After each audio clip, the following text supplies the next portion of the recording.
Hi, welcome to Gemstone Tarot, Monday the 9th of February. The 9th of February, we're already like through the year, never mind just through February. Anyway, it's the 9th of February and not another moment can go past where we don't know about the next thing in the Ogham calendar. Shiny leaves. I'll never get over these shiny leaves. They'll keep me going.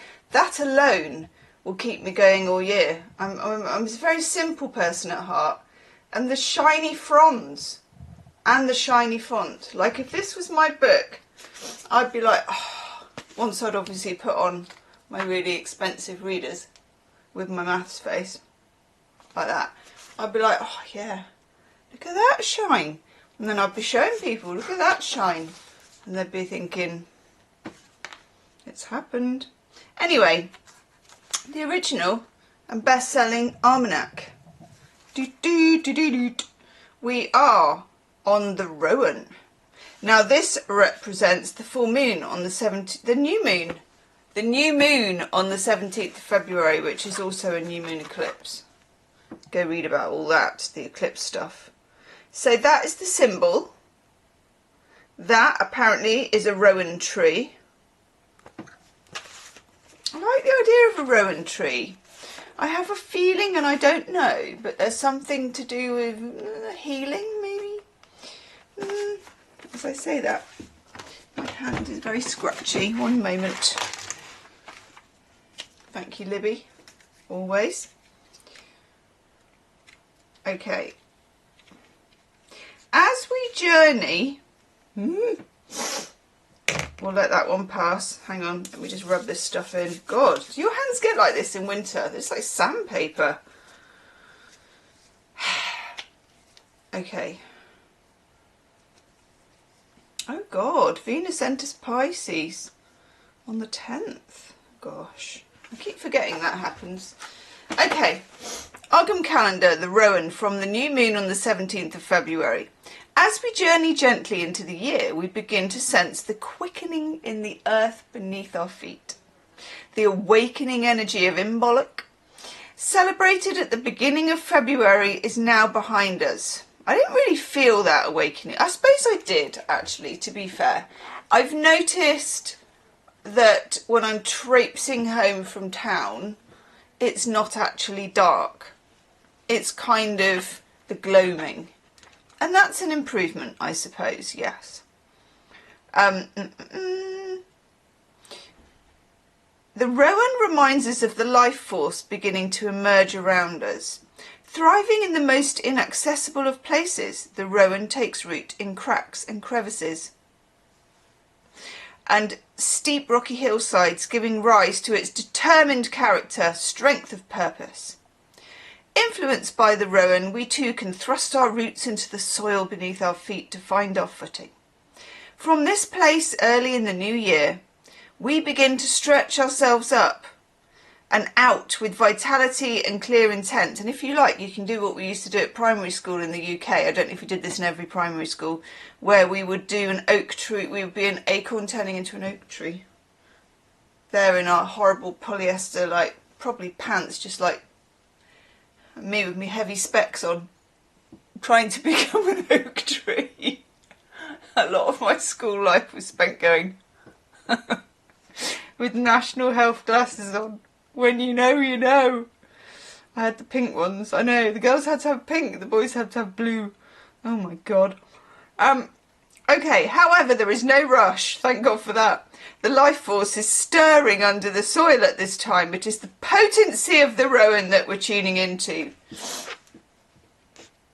February can sometimes bring the blues. We may not yet feel the urge to dig deep and rise up. Colds and winter bugs are still knocking around. And if you're beset by winter blues, wrap up warm and take a walk out to the Rowan. How would you know, though? I'm going to have to... I bet. Do you remember Pokemon Go? I used to play that with the boy because it was like, this is the only game that will make a teenage boy get out of bed and walk abroad among society. Charizard, let's go. Pikachu, I'm off.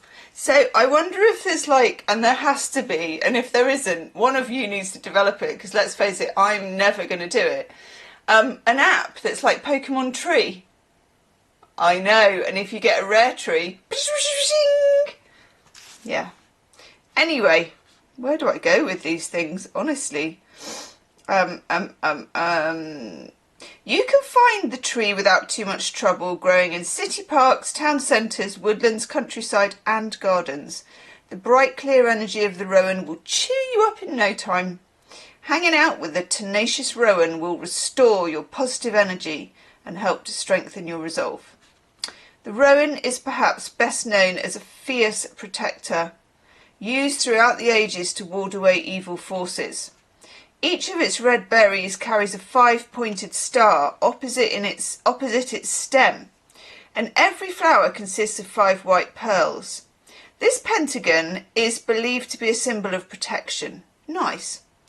Traditionally, garlands of the frothy flowers or bundles of berries were tied over doorways, beds and barns to protect from enchantments and cleanse home and hearth of negative energies. If you're ever going to do that, by the way, just check that they're pet friendly, because you never know, or even people friendly, because you never know who's going to try and scoff something. Oh, lovely. Scoff, scoff. Yeah.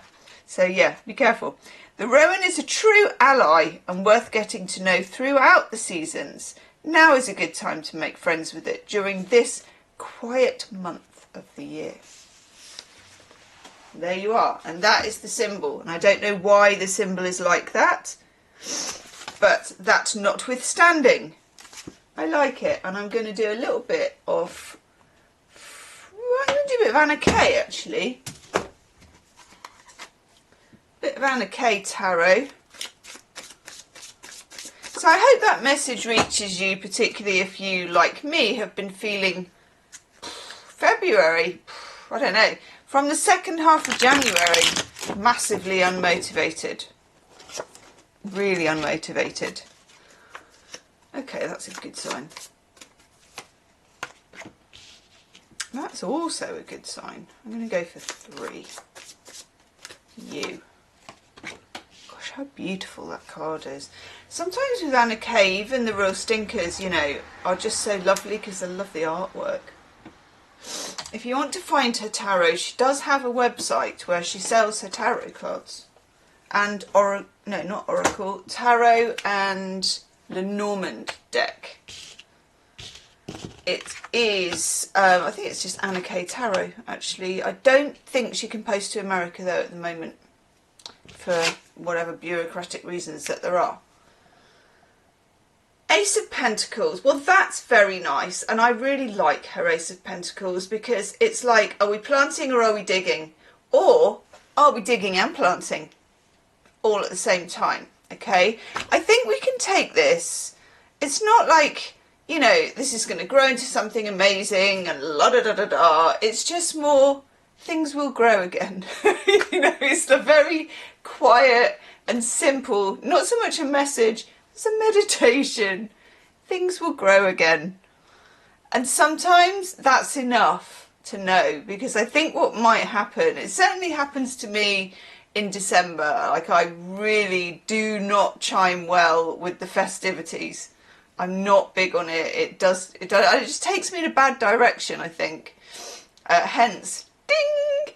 My yearly, it's not so bad now, I think, but it used to be I did the doomiest Christmas Day reading ever. The gummy bears would come out and just be like, no. But you know, it is what it is. So I think for those of you that have also just kind of digging yourself out a bit of a pit, okay, and it's just that whole mareness of, and it probably isn't the same on the other side of the equator where you've got like the end of summer coming, you know, although you'll get the feeling of, I do like autumn, but you know what I mean. So things can grow, okay. Then we get the moon, which is major arcana, but this version of it is just so gorgeous.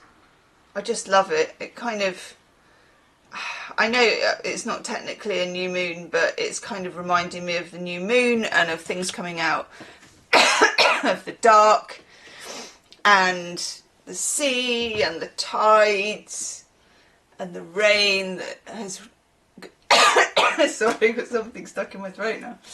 The rain that has just been, like now, it's not really raining, but it's doing that thing where it's still making the slates on the roof wet, even though it's not raining.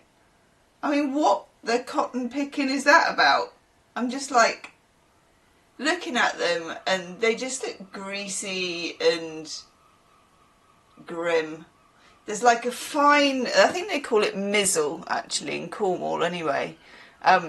There's like a fine mistiness going on.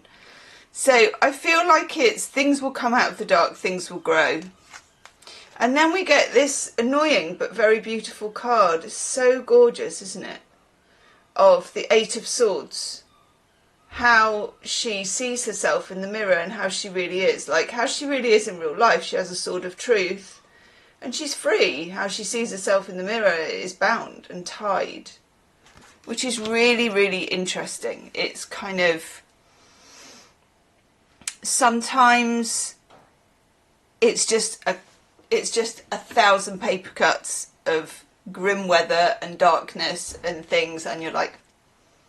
So what's actually there and the energy that's available to us might not be what we see in the mirror.